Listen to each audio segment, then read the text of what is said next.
Hello, hello, bienvenue dans les fondamentaux de l'aquarelle, une série complète pour débutants pour débuter sereinement à l'aquarelle. Aujourd'hui, on commence par une vidéo sur le matériel. J'ai tout un bazar en face de moi, mais je vais vous le réduire au minimum vital et petit budget. Ce que j'aimerais que vous reteniez de cette vidéo, c'est ne vous mettez pas la pression, faites avec ce que vous avez, ayez un matériel correct qui ne vous bloque pas, mais c'est pas forcément la peine d'investir 200 euros dans du matériel de top qualité pour les premiers mois d'apprentissage. On peut faire de très belles choses avec du papier cellulose, des pinceaux synthétiques et des pigments relativement premier prix. Je vais vous montrer tout ça tout de suite.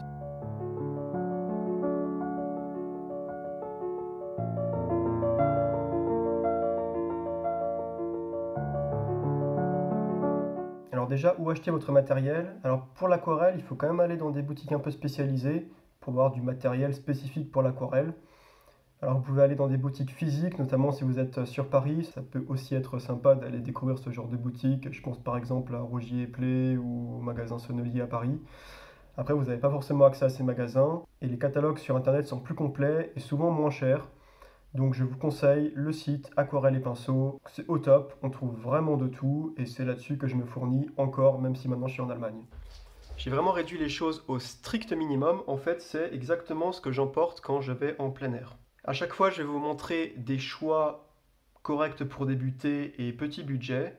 Et puis, quel choix vous pouvez faire si vous avez un budget un peu plus large. Mais avec ce que je vous montre ici, vous pouvez déjà faire énormément de choses et vous amuser. Alors, commençons par les couleurs. Pour commencer, je vous conseille d'acheter une palette d'aquarelle fine. Ici, par exemple, Sonnelier. Vous avez aussi la gamme Cotman de Winsor & Newton qui est très bien. Ça a l'avantage de venir avec une palette, bon, une petite palette, mais déjà tout à fait décente. Et vous avez 12 demi-godets qui vous permettent de commencer immédiatement à peindre.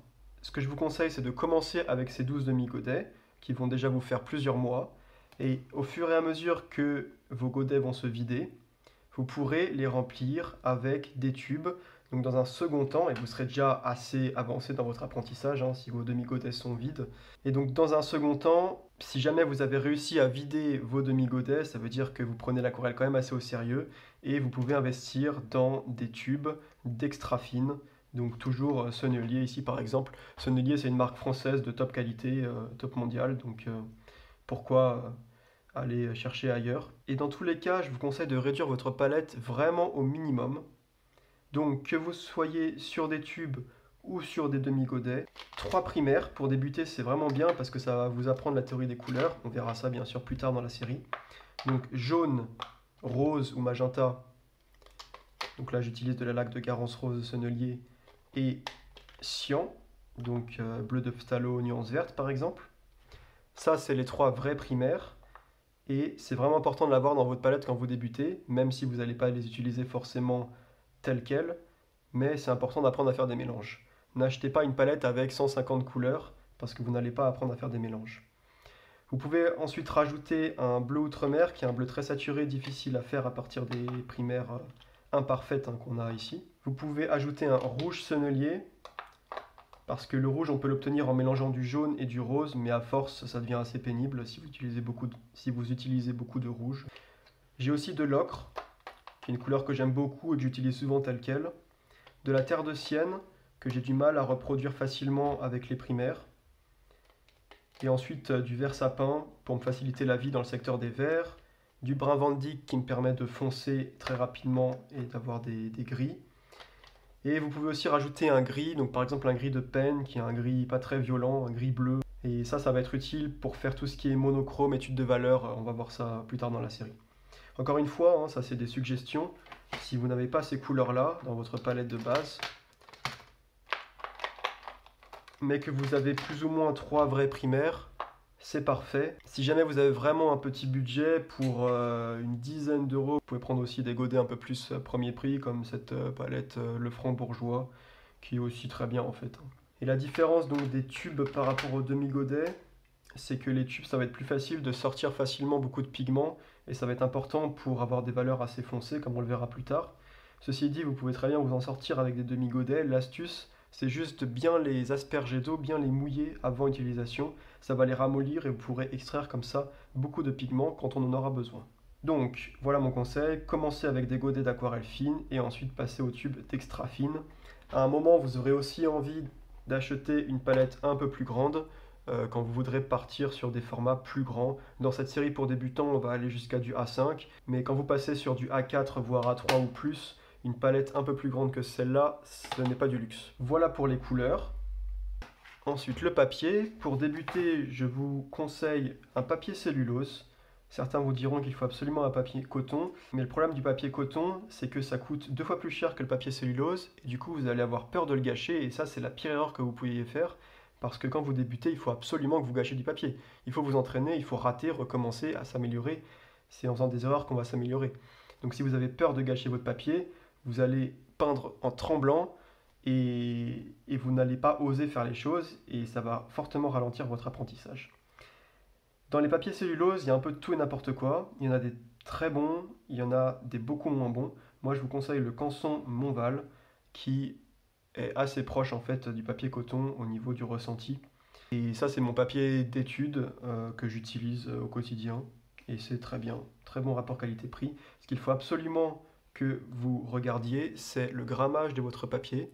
Il faut que ça soit 300 grammes par mètre carré minimum, sinon votre papier va beaucoup gondoler. Et même si vous utilisez un papier beaucoup trop fin comme un papier d'imprimante, vous ne pourrez absolument rien faire. Je vous conseille aussi pour commencer un grain fin. Vous avez 3 types de grains. Le grain fin, qui est un grain moyen, le grain satiné, qui est un grain très lisse, quasiment pas de grain en fait, et le grain torchon, qui est un grain très prononcé. Classiquement, on commence avec du grain fin, et puis après, quand vous aurez envie de tester d'autres grains, vous les testerez et vous ferez votre propre avis. Mais le grain fin est celui qui pardonne le plus les erreurs et le plus facile à travailler. Au niveau du format, je vous conseille quelque chose entre A5 et A4, très bien pour commencer. Vous pouvez bien sûr séparer en deux, comme j'ai fait ici. Quand vous avez un format un peu plus grand que du A5, rien ne vous empêche de faire 2 A5 sur un A4. Voilà pour le papier. Si vous avez un budget un peu plus important, vous pouvez tout de suite investir dans du papier 100% coton, comme celui-ci, un carnet de Winsor & Newton, qui est un format proche du A6, donc un peu petit pour le coup, mais j'utilise ça en plein air typiquement, c'est assez pratique. Donc voilà un exemple de papier coton. D'autres exemples sont par exemple le papier Arches, le papier Fabriano. Et quand vous commencez à investir dans du papier coton, je vous conseille des grandes feuilles. En fait, plus votre format est petit, notamment les petits carnets, plus ça va être cher rapporté au mètre carré. Donc l'astuce, c'est juste de prendre des grandes feuilles et de les recouper. Pour les recouper, c'est facile. Vous n'avez même pas besoin de ciseaux. Vous pliez juste votre papier, vous marquez bien la pliure, dans un sens et dans l'autre, et vous déchirez. Donc voilà pour le papier. 300 grammes par mètre carré, grain fin et éventuellement 100% coton. Et si jamais vous partez sur du cellulose, je vous conseille le Montval. Ensuite, les pinceaux. Pour commencer, vous n'avez absolument pas besoin d'avoir 12 pinceaux. Quand je fais du plein air, j'utilise 2 pinceaux. Un petit pinceau à la vie, alors ici c'est un Raphael Soft Aqua. Ici en taille 3.0, je vous conseille plutôt la taille 0, le 3.0 est un peu trop petit pour du A5. Et j'ai aussi ce pinceau synthétique plus nerveux qui est l'Escoda Perla en taille 14. Donc plus nerveux, il a une pointe assez élastique. Il a un corps assez gros qui permet de travailler la gestuelle et aussi une pointe très très fine qui permet de faire des détails. Avec ces 2 pinceaux, on peut vraiment tout faire. Je vous montre par exemple cette aquarelle réalisée en plein air avec uniquement ces 2 pinceaux. Vous voyez qu'on a la possibilité de faire des détails sur la barrière, par exemple ici, extrêmement fin en peignant avec la pointe, et en même temps en peignant avec le corps du pinceau, on peut faire les rochers ici assez rapidement, le toit assez rapidement, etc. Donc un pinceau comme ça, assez gros, c'est assez important. Et c'est tout. Après, si vous avez envie de tester d'autres pinceaux, des pinceaux de forme spéciale, pinceaux dague, des pinceaux un peu plus brosse, etc., faites-le, testez. Mais en tout cas, le matériel indispensable, ça va être ça, un pinceau à la vie et un pinceau un peu plus nerveux. Ensuite, dans les indispensables, on a bien sûr un pot d'eau, alors là c'est juste un pot de confiture. On a un spray qui pour moi est vraiment un indispensable, et quand je vais en plein air, même sur des randos itinérantes où le poids est important, je prends un spray. C'est très pratique pour mouiller rapidement toute la feuille, pour récupérer des erreurs, pour garder la feuille humide, vraiment, et pour faire des effets dans des lavis humides, comme on verra plus tard dans cette série. C'est important. Vous pouvez acheter ça pour quelques euros dans des magasins Beaux-Arts. Vous pouvez aussi récupérer comme ici des sprays qu'on vous vend dans les grandes surfaces, typiquement qui contiennent du désinfectant ou de l'alcool. Alors bien sûr, il faut très bien le nettoyer, ne l'utilisez pas en fait. Vous l'achetez neuf, vous l'ouvrez, vous videz le désinfectant, l'alcool dans un récipient quelconque et vous n'utilisez pas le spray tant qu'il n'y a pas de l'eau propre à l'intérieur. Sinon, ça va être compliqué de nettoyer le produit qui sera venu dans le spray. Si vous mettez le moins de coups de spray avant de mettre de l'eau dedans, ça va être compliqué. Et évitez tout ce qui est javel, produit un peu corrosif bien sûr, parce que là, ça va être compliqué à nettoyer complètement. Un mouchoir, important pour créer des effets, pour rattraper des coulures, pour voilà, gérer l'eau tout simplement. Vous pouvez prendre donc soit un mouchoir en coton comme ça, que j'ai simplement redécoupé dans un vieux pyjama. Vous pouvez aussi prendre du sopalin. Les deux ne sont pas exactement équivalents parce que le mouchoir en coton va avoir un effet plus doux et le sopalin est très absorbant. Donc pas forcément les mêmes effets, mais franchement quand vous débutez, un bout de tissu, un mouchoir, c'est très bien. Ensuite, une éponge. C'est aussi important parce que c'est avec l'éponge que vous allez gérer l'humidité sur vos pinceaux. On verra plus tard que concrètement ce qu'on fait, c'est qu'on mouille le pinceau, on le trempe dans du pigment et ensuite on contrôle l'humidité sur l'éponge.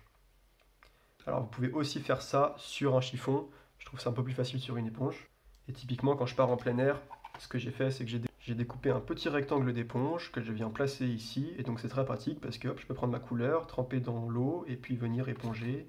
Et puis en tenant ma palette comme ça à la main, faire des choses assez facilement.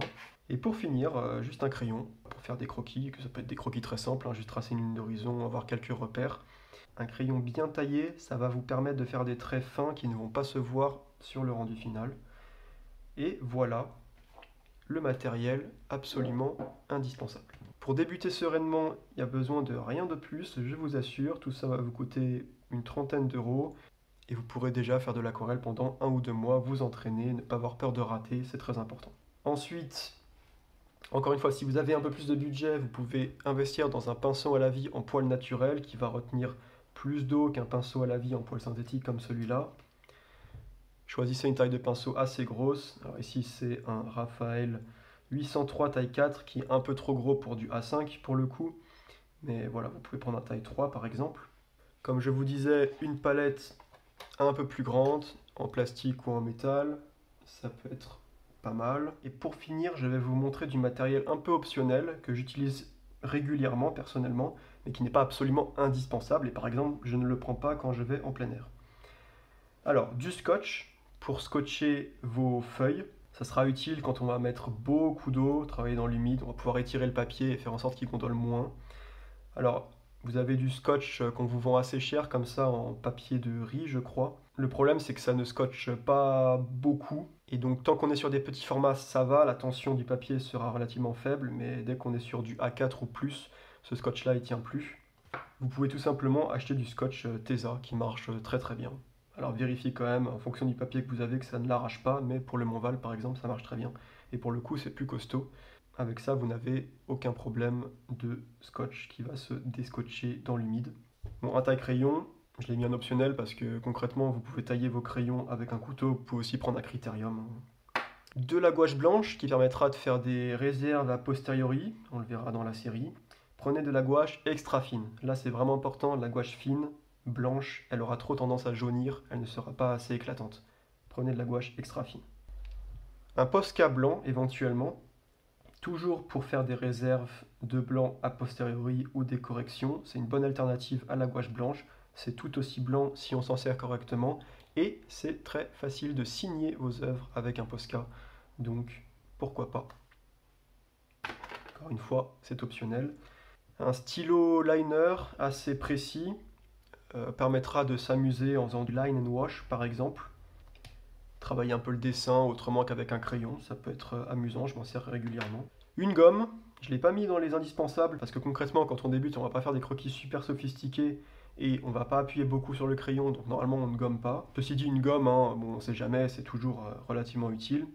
Je vous conseille aussi plutôt qu'une gomme comme ça classique, une gomme mie de pain qui est une gomme qui est collante en fait, et du coup, vous n'aurez pas besoin de frotter le papier pour enlever le pigment, vous pourrez simplement tapoter et le pigment va adhérer à la gomme.